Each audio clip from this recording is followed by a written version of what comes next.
What is up, everybody? Welcome back to Bitcoin and Markets. My name is Ansel Lindner. Today is Monday, so happy Monday. Hope you guys had a great weekend.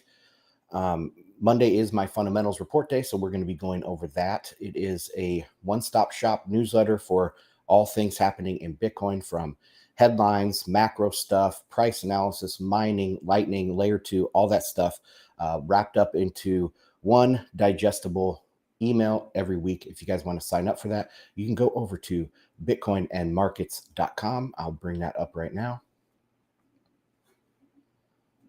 And my computer is struggling today.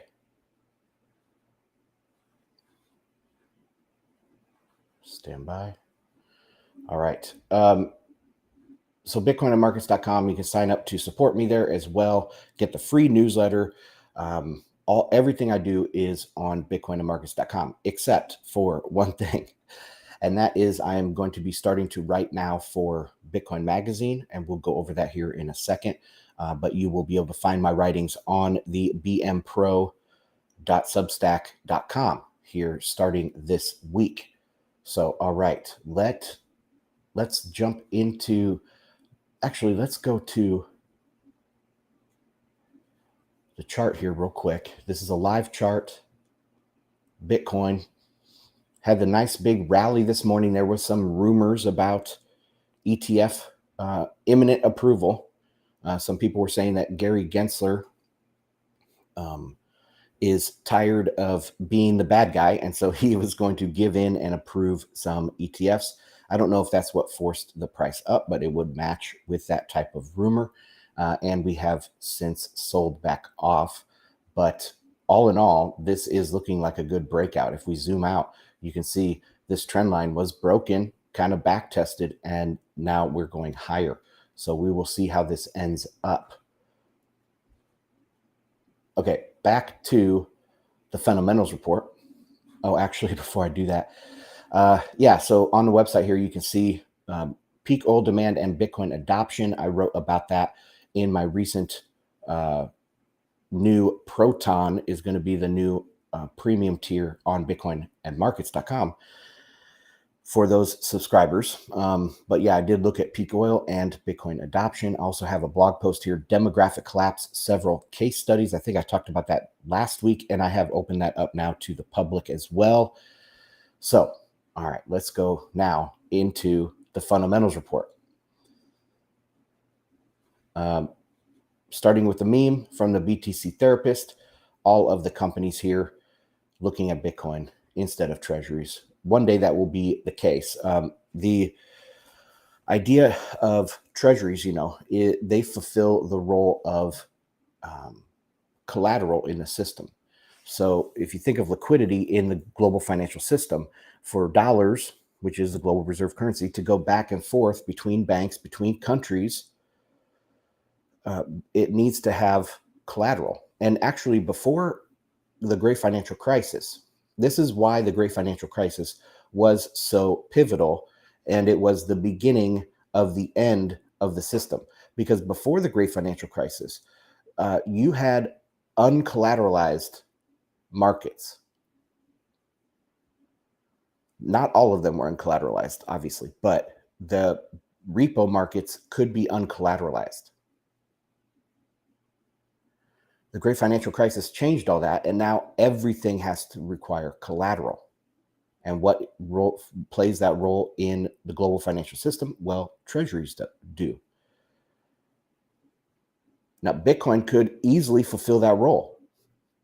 Nick Bhatia of Layered Bitcoin fame, he coined the term pristine collateral. I mean, I guess he didn't coin that term. That's an obvious, well-known term, but he applied that to Bitcoin for the first time.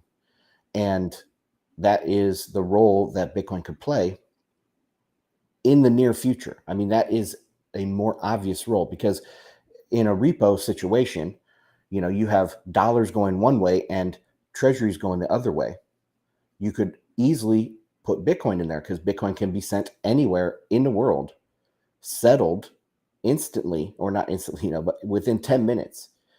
So it could easily fit the role of collateral in repo. We just have to get a bigger market cap.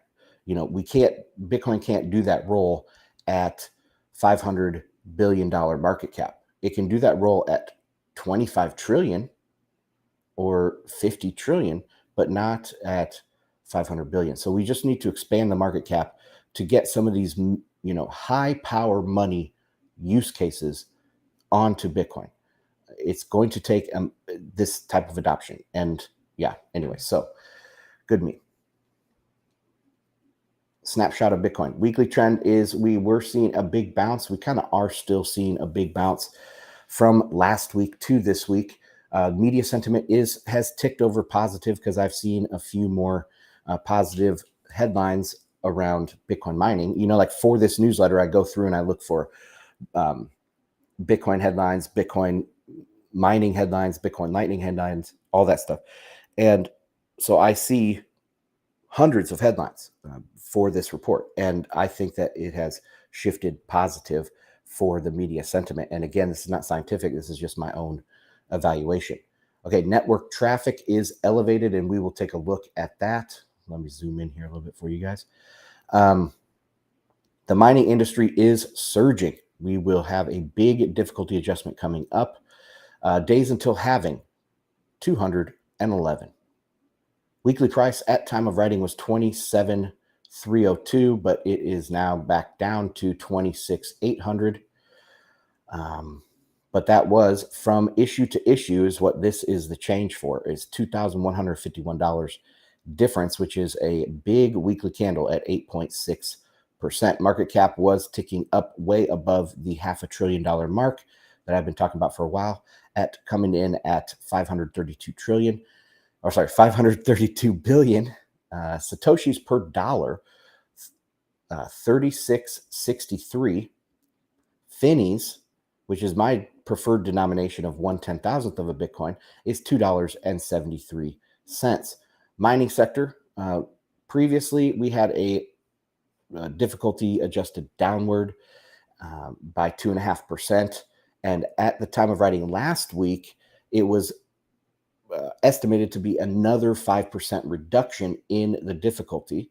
But throughout the week, it has surged to being an estimated 5.5% increase in 12 hours from now.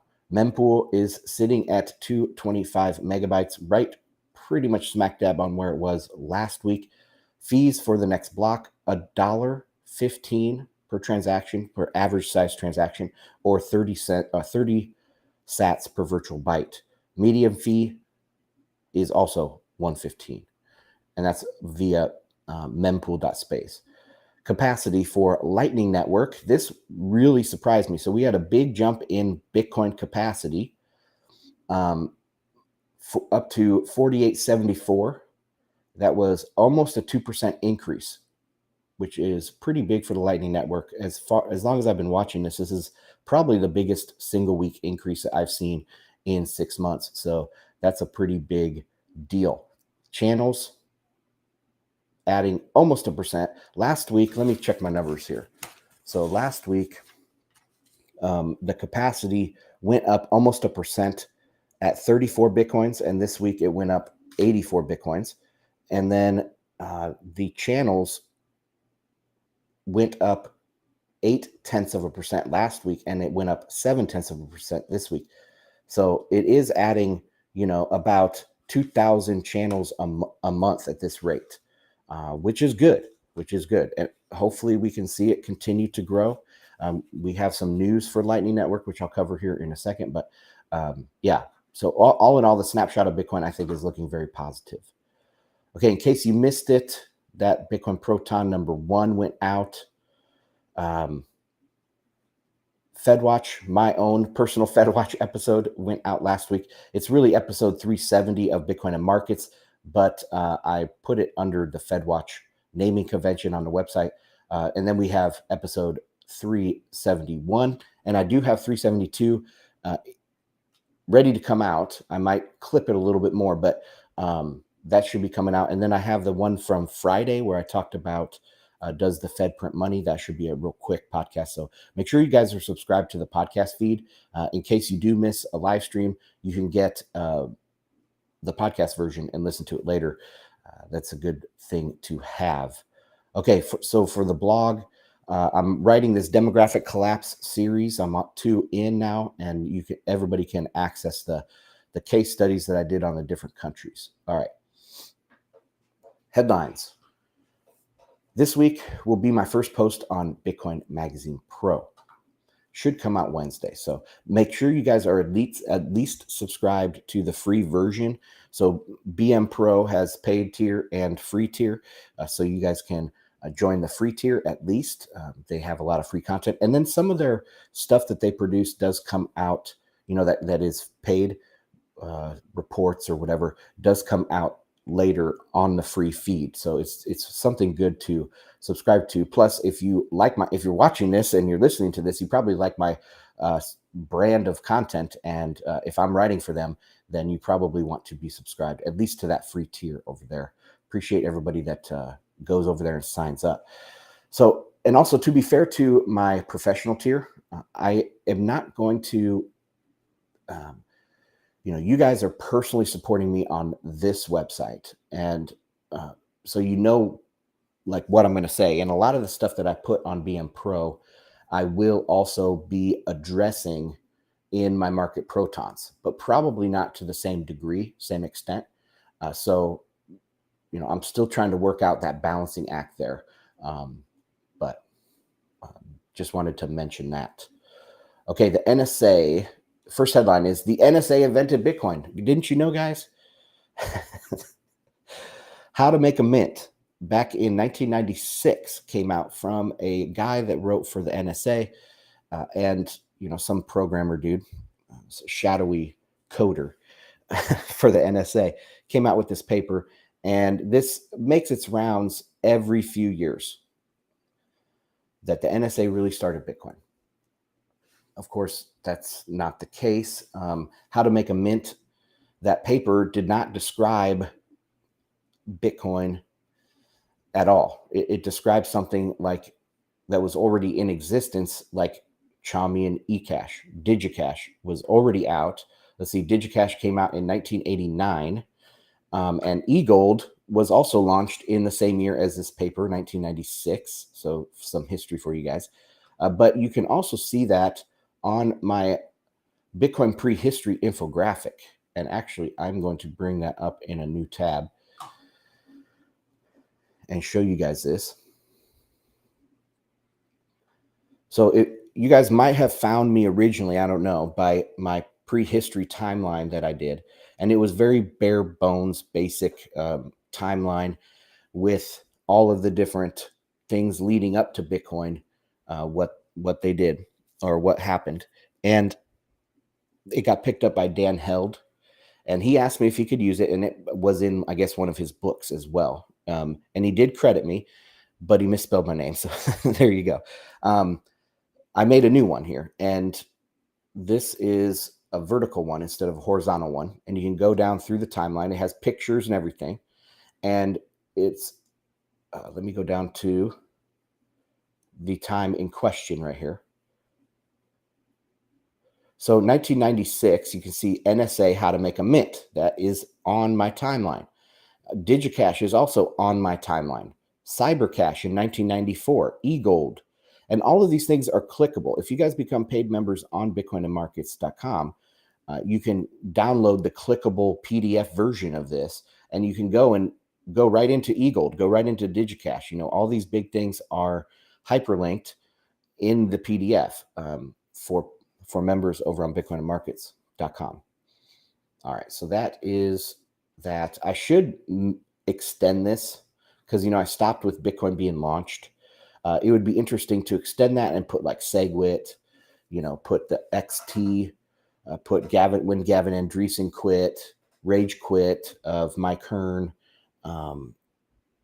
maybe even like Bitcoin Pizza Day, something like that. What else?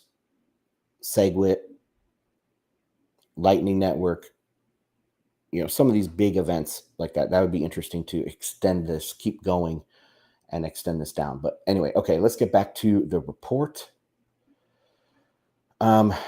So in other words, no, the NSA did not invent Bitcoin. Okay, Coinbase, to integrate Lightning Network, CEO Brian Armstrong has said. So this is a quote from the article. Each of these bullet points is hyperlinked. Okay. Bitcoin exchange Coinbase has confirmed its decision to integrate Layer 2 payment protocol Lightning Network as users seek faster and cheaper Bitcoin BTC transactions. I didn't catch this the first time.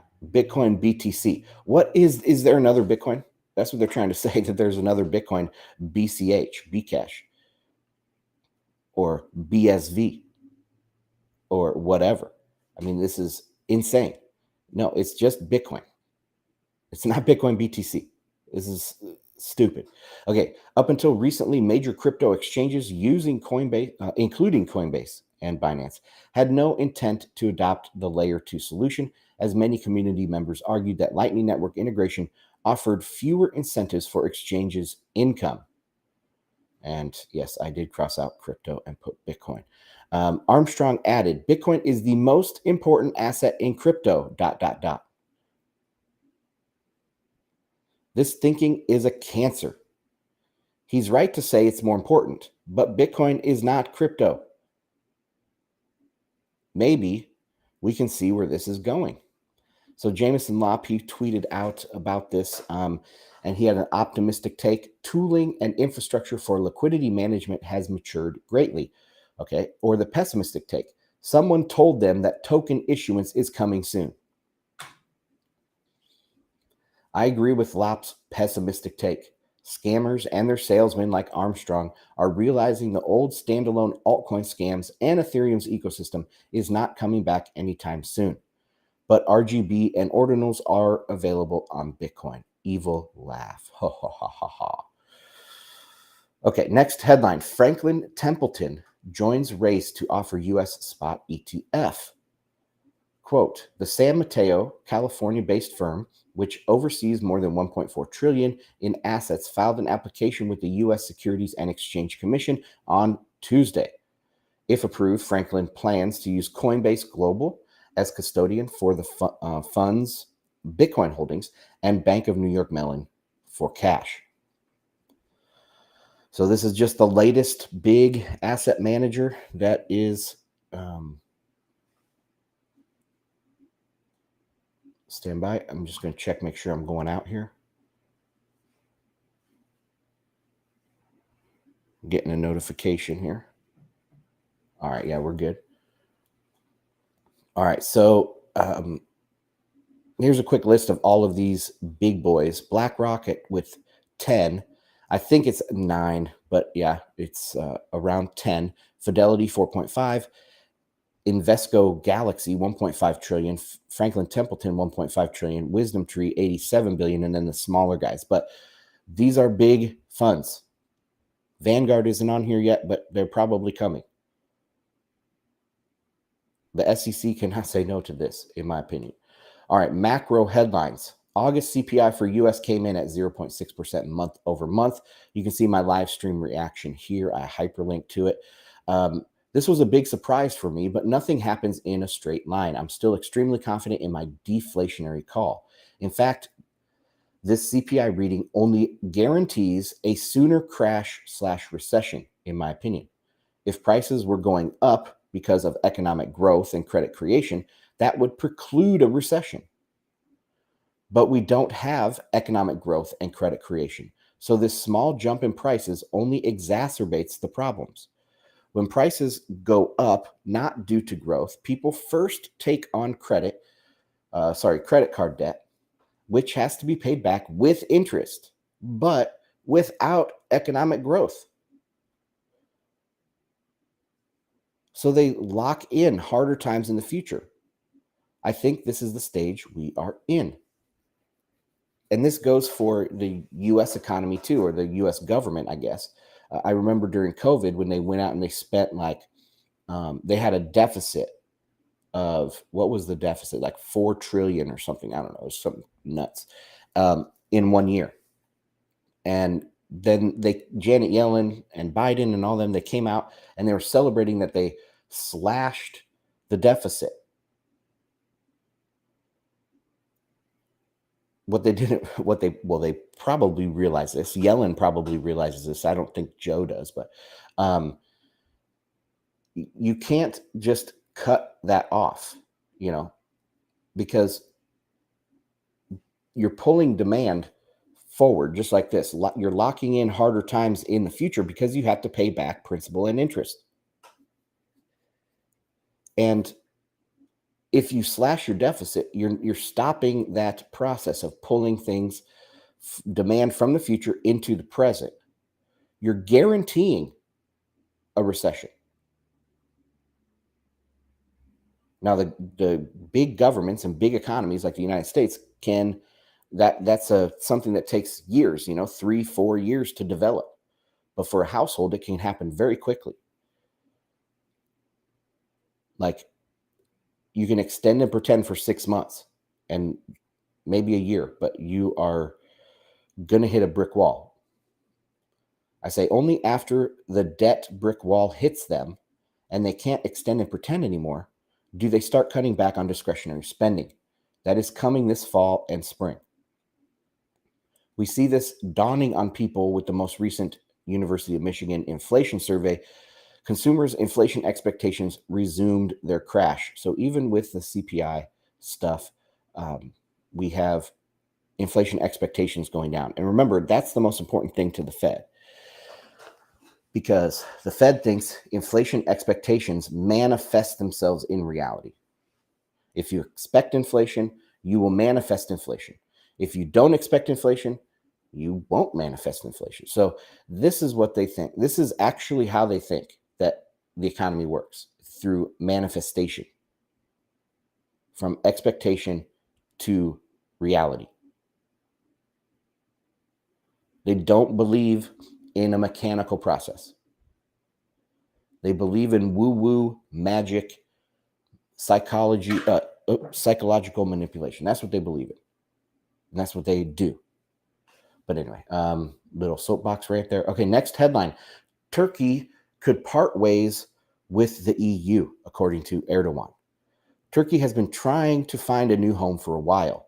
They are a NATO member, but often do combined operations with Russia in Syria, and bought an S-400 SAM system from Russia. And they've been trying to get into the EU for a long time. I didn't put that in here, but that's what they're talking about here. Parting ways, not getting giving up on full membership into the EU and looking at other options. 10 years ago, they requested to join the Shanghai Cooperation Council, and I remember when that happened, actually. And 5 years ago, in 2018, they requested to join the BRICS. And that was before all of these new countries were added. Turkey would have been the first new country to be added to BRICS. I guess South Africa was added, right? They were added last. I don't know when they were added, but anyway, so yeah, Turkey applied 5 years ago to be part of the BRICS. At this year's BRICS meeting, however, Turkey didn't seem so keen on this idea, only sending a single representative. Erdogan is signaling here in this article, or in this snippet, in regards to the EU, that they do have other options. I still think Turkey's future alliance is the BRICS. And I wrote about that in my multipolar world piece. All right. Next headline. China sees record FDI outflow while U.S. treasuries see record inflow. So this is polar opposites here, right? Here's the chart. I'll blow it up. If I can't blow it up, it's the same size. But this gray line in the middle, that is the net flow of foreign direct investment. Look how positive it was for how many years. This just goes back to 2000, but very, very positive. And that's what built China. Okay, foreign direct investment, credit creation also, but foreign direct investment was a huge player here. But now we see that money is fleeing out of China on net. However, when we look at the treasuries, so this is inflows to treasuries. Let me see. I thought this was exactly foreign, but This was billed as foreign inflows to the treasuries, but I don't see it on the chart here. But you can see it's at all-time highs. So what happened to all of the talk that the end of the dollar system is here? Nobody is going to buy our treasuries, and all of a sudden we have record inflows from foreign sources into U.S. treasuries. I mean, indirects take down like 60% of every auction. And every auction is oversubscribed by like an average of 2.5 times. That means they get 2.5 as many bids as they have actually treasuries on auction. There is no lack of demand for treasuries, period. Don't let anybody tell you that. If they're making an argument based on a lack of future demand for treasuries, you can just discount them. You just say you're wrong, because that's not what we see. The historical record is clear. In times of crisis, the demand for treasuries goes up, not down. All right. This chart is amazing in context of the narrative that no one is buying our bonds. Blah, blah, blah. That's what I just said. All right. Let's go on to price analysis. Bitcoin charts. So starting with the daily chart here, you can see I took this earlier today when it was 27,246, and it was smack dab actually right on the 50-day moving average, which is interesting. And then zooming out a little bit, let's take a look at the weekly. You can see strong resistance and strong support. The 200-week in orange and a 50-week in green. We held that 50-week, threatening to break out above the 200-week again, on our way back up to the strong resistance. All right. And zooming out further, we have the monthly chart. You can still see those strong resistance and support lines, but I put the volume by price on here as well. And you can see there's this big lump right here at about 30 to 31,000. And volume by price, for those that don't know, is how much volume happened at each price level. Instead of the normal volume you see going across the bottom, is how much volume happened in each time period. This one is in each price level. And so that tends to be where people are focused. I mean, if you bought at a certain level, you would be watching the price and seeing if you broke even, right? Or if you sold at a certain level, you would want to rebuy maybe below that, not above that. So if it's going back towards that same price level where you sold last time, you're probably going to buy back in. So these are important levels for many people watching the market. I mean, more people are watching this particular price, 31,000, has more eyes on it than any other price, I guess, other than down here at 16,500, but we're not going back there. So very interesting chart here. 50-month moving average is here in green, and we were above it this morning, but I don't know if we are still above it. So that's pretty much what I talked about. That being said, expect the upcoming week to remain green. The likelihood of a significant green weekly candle is higher than normal, but I do not expect us to break right through 31K. That will take a bit of a battle. So that is the short price update. I go in much more depth on the market protons. That is the professional tier on the website, so check that out, guys. All right, headlines for mining. F2 Pool returns the 19 BTC, you know, that fee that was fat-fingered, to Paxos. A recent erroneous Bitcoin transaction that led to an inflated transaction fee of over $510,000, nearly 480,000 times the average network fee of $2.17. That's not correct from my sources. Anyway, traced back to Paxos has been returned. The company acknowledged its mistake, attributing the inflated fee to a bug in a single transfer that has now been rectified by F2 Pool, the miner who received the overpayment. There was that was a quote from the article. This is my commentary. There was some discussion of whether or not miners who mine with F2 Pool had a say in this unilateral unilateral action by the pool. Left out a word there. However, this is a business with a terms of service.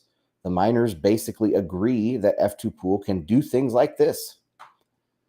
The CEO, Chung Wang, has been a good actor in Bitcoin's history and stated their policy was the sender had 3 days to come forward and they would return the mistaken fee.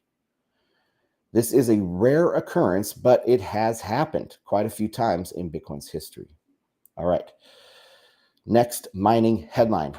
Bitcoin mining firm sells Texas data center to bankrupt competitor for 14 million.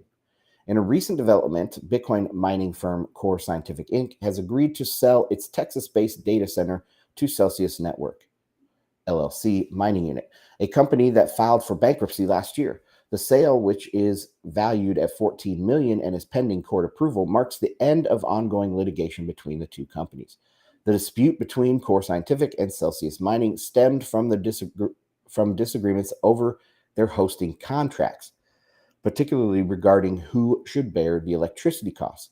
Celsius had engaged Core Scientific to manage and house its numerous mining machines, but disagreements led to legal battles. Both companies had filed for bankruptcy last year in the wake of a series of Bitcoin market crashes.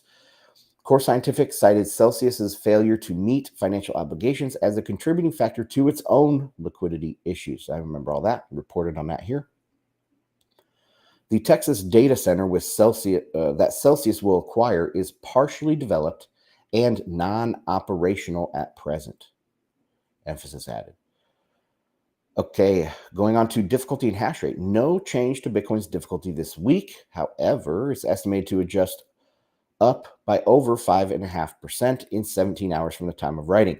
This is another huge turnaround from last week when the hash rate was lower and on track for a negative 5% adjustment. Mempool. Growth in the mempool has paused this week. However, you can see in the image below, higher fees, colors near the top of the shaded area, have started to expand. And let me bring this up. So if you go all the way over here on the right, you can see the light blue is getting bigger, continues to get bigger. So that is a higher fee. The lower down on the chart, like pink, is 1 Satoshi per virtual byte, or I think maybe 1 to 3. And then they go up in these ranges. So you can see the most added transactions this week to the mempool, or on net, I guess, are these more expensive light blue transactions, okay? So I say that this means that fees have gone up despite the total mempool size not rising. Still, at $1.18 for an average transaction, fees are logical and manageable. All right, so that is it for mining. How about Lightning? The Coinbase news that I mentioned up in the headlines section is pretty big, but I saw another bit of news about Lightning this week. So former PayPal president David Marcus, I did that last week, didn't I? Or on Friday or whenever I mentioned this, aims to turn Bitcoin into a global payment network. Marcus, man, I must have thought he has 2 first names. That's what keeps messing me up. Marcus has an interesting path to Bitcoin. He founded a payments company that was acquired by eBay/PayPal and became president of PayPal. He left there to work for Facebook and was the primary character behind their attempted Libra currency that was shot down by governments all over the world. He left there and founded LightSpark to work with Lightning Network in 2022. This week, he said this in an appearance on CNBC's Squawk Box. Marcus proposed that Bitcoin has the potential to become a truly global payment network, similar to PayPal, but operating on the decentralized Bitcoin network. So it's not like a wow statement or anything, but it is a wow that this guy has. I mean, I don't know if he's a bad actor here, okay? Really, he kind of just hasn't made a lot of headlines other than those that I mentioned there, specifically Libra. So he has the pedigree, working at a company like PayPal, being the president of PayPal, working with Facebook on Libra, and being intimately aware of the global regulatory environment. I mean, he had to go testify in front of all these parliaments of the world, right? And they asked him questions. And so he knows what the situation is out there. And what did he do? He left Facebook to work on Bitcoin Lightning Network. Very, very interesting. And he's making headlines. So anyway, that's going to do it for this one, guys.